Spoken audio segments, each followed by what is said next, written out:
नगर रस्त्यावरील भुलानी स्टील कंपनीत कामाला गेलेल्या आपल्या वडिलांना जेवणाचा डब्बा द्यायला गेलेला 17 वर्षीय मुलगा बेपत्ता झालाय। मनोरमधील रईस नगरी येथे राहणारा सत्यम त्रिपाठी हा 17 वर्षीय मुलगा बेपत्ता झाला आहे। सत्यम हा मनोरच्या रईस नगरीमध्ये कुटुंबियांसह वास्तव्याला होता। गेल्या 10 दिवसांपूर्वी सत्यम वडिलांना जेवणाचा डब्बा देण्यासाठी कंपनीत गेला होता।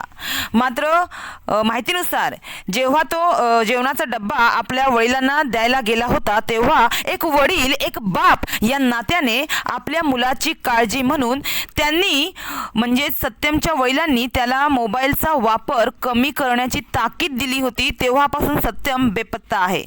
गेल्या 10 दिवसांपूर्वी सत्यमच्या कुटुंबियांनी त्याचे नातेवाईक आणि मित्रांच्या घरी जाऊन शोध घेतला, मात्र सत्यम सापडत नसल्याने त्याच्या कुटुंबियांनी मनोर पोलीस ठाण्यात दिलेल्या फिर्यादीनुसार मिसिंगचा गुन्हा दाखल करण्यात आला आहे। मात्र सत्यमचा कुठेच शोध लागत नसल्याने त्याचे कुटुंबीय चिंतेत आहे।